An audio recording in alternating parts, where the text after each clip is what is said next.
Hey everyone, this is Mustakim and welcome to my YouTube channel Mustakim startup. তো আশা করি সবাই ভালো আছেন। আজকের ব্লগটা হচ্ছে, এটা কোনো মোটো ব্লগ না, আজকের একটা বাইক রিভিউ। তো সবাই আপনারা পরিচিত আমার চ্যানেলের জিপিএক্স ডেমন ডার্ক কর্সার 2 এই বাইকের ভিডিওটা সর্বোচ্চ ভিউজ আসছে। তো আমরা পরে ভাবলাম যে এই বাইকের একটা রিভিউ করা যাক। তো আমার চ্যানেলে এখন থেকে সব বাংলাদেশে যত বাইক আছে সব বাইকের রিভিউ পাবেন আপনারা। তো এটা দিয়ে শুরু করলাম বিসমিল্লাহ বলে। তো দেখি আল্লাহ কতটুকু নিয়ে যায়।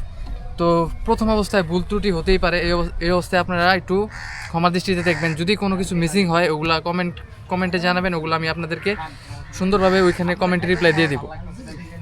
তো এটা হচ্ছে জিপিএক্স ডেমন ডার্ক কর্সার 2 165 সিসির একটা ইঞ্জিন। তো এটার ইন ডিটেলস আলোচনা আপনারা শুনতে থাকেন সিনেমেটিক ভিউয়ের সাথে। জিপিএক্স ডেমন ডার্ক কর্সার 2 হচ্ছে একটি স্পোর্টস নেকেড ফেয়ারেট স্টাইলিশ বাইক, যার ইঞ্জিন ক্ষমতা 165 সিসি, শক্তিশালী পারফরম্যান্স এবং আধুনিক ফিচার সমন্বিত। এটি শহর ও হাইওয়ে রাইড উভয়ের জন্য উপযোগী এবং বাংলাদেশে এই সেগমেন্টে জনপ্রিয় একটি মডেল, যা এখনকার ইয়াং জেনারেশনের জন্য বলতে পারেন একদম তাদের চয়েস লিস্টের প্রথম লিস্টের যে বাইকটা থাকে সেই লিস্টের এই বাইকটা। ইঞ্জিন ও পারফরম্যান্স: ইঞ্জিন টাইপ 4 স্ট্রোক অ্যাসোস এইসি হাইপার 4 বাল্ব লিকুইড কুলড, ডিসপ্লেসমেন্ট 164.6 সিসি, সর্বোচ্চ পাওয়ার 19.7 বিএসপি 10,000 আরপিএম, সর্বোচ্চ torque 80 newton metre 8,000 RPM. Starting electric start, যেটা আমরা সেলফ নামে চিনি। খুব ভালো পরিমাণের প্রিমিয়াম সেগমেন্টের একটা প্লাস্টিক ইউজ করা হয়েছে এখানে। Gear box 6 speed manual, gear pattern 1 down 5 up, clutch wet multiplate, gear shifting smooth কিন্তু স্পোর্টি ফিল। ফার্স্ট গিয়ার এবং সেকেন্ড গিয়ার দ্রুত পিক আপ ট্রাফিকের জন্য ভালো। থার্ড গিয়ার এবং fourth gear city plus highway balanced. Fifth gear ও six gear highway cruising ও top স্পিডের জন্য। কুইক শিফটার নেই stock. Front brake disc plus dual channel ABS, rear brake disc plus ABS, dual channel ABS front plus rear. Brake feel sharp ও confident.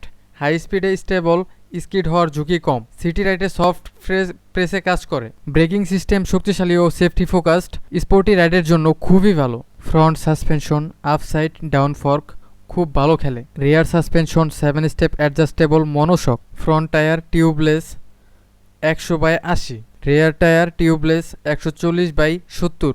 Body frame trellis frame, wheel base 1315 mm, seat height 115 mm, ground clearance 159 mm, net ওজন বাইকটির 155 KG. Headlight tail light LED, meter full LED digital meter. এই বাইকটা থেকে আপনার top speed পাবেন 140 kilometre বলতে পারেন। একদম টপে যদি উঠাতে চান আরও বেশি উঠাতে পারবেন। যদি রেসিং সিডিআই এবং রেসিং প্লাগ ইনস্টল করেন, আলাদাভাবে আফটার মার্কেট পার্টস লাগান, তাহলে আরও বেশি পারবেন উঠাতে। তো এই বাইকটার এখন মার্কেট প্রাইস আপনারা বলতে পারেন 3,59,000 থেকে 60,000-এর মধ্যে। আর সেকেন্ড হ্যান্ড মার্কেটে 2,85,000 থেকে 3,30,000-এর মধ্যে পাওয়া যায়। জিপিএক্স ডেমন ডার্ক কর্সার 1, 2 এটা মডেল ভেদে এবং কত ইয়ারে এটা তৈরি হয়েছে, কোন ইয়ারের মডেল, ওই হিসাবে এটার প্রাইস সেকেন্ড হ্যান্ড মার্কেটে আপ ডাউন করে। কিন্তু মার্কেট প্রাইস 3,60,000 টাকা এখন নিতে গেলে অফার প্রাইস। তো এই অবস্থায় যারা এখন নেবেন তারা একটু সাশ্রয়ী মূল্যে কিনতে পারবেন, কারণ অফার শেষ হয়ে গেলে এই ব্যাগটা আমার কাছে মনে হয় যে একটু বেশি হাই প্রাইস।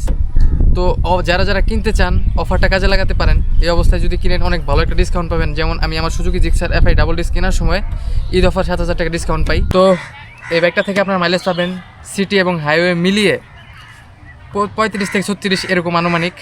তো এখন ব্রেকিং পিরিয়ড অবস্থা একটু কম পাইতেছে, সামনে আরও বাড়তেও পারে আরও কমতেও পারে, এটা ইঞ্জিনের পারফরমেন্সের উপর নির্ভর করবে। তো এই বাইকটার ফুয়েল ট্যাঙ্কের ক্যাপাসিটি হচ্ছে 11 লিটার। তো এই বাইকটা কেনার পর থেকে ফুল করে রাখা হয়েছে এখন পর্যন্ত। তো সামনে এই বাইক থেকে একটা মাইলেজ টেস্ট ভিডিও পাবেন আপনারা। তো এতক্ষণ আপনারা যেই বাইকটার রিভিউ দেখলেন, তো বাইকের ওনার হচ্ছে উনি আমার ফ্রেন্ড। তো আজকের রিভিউটা এই পর্যন্তই। আরও কোন বাইকের রিভিউ আপনারা দেখতে চান কমেন্টে জানান। আর এই বাইকের রিভিউ করার সময় আমি কী মিসিং করছি এটাও কমেন্টে জানান। তো নেক্সট টাইম ওইটা নিয়ে আলোচনা করব। আর কী জানতে চান এই বাইক সম্পর্কে এটাও কমেন্টে জানান। তো আবার দেখা হবে নতুন কোনো ভিডিওতে, নতুন কোনো ব্লগে, নতুন কোনো রিভিউতে। সবাই ভালো থাকবেন। আল্লাহ হাফেজ।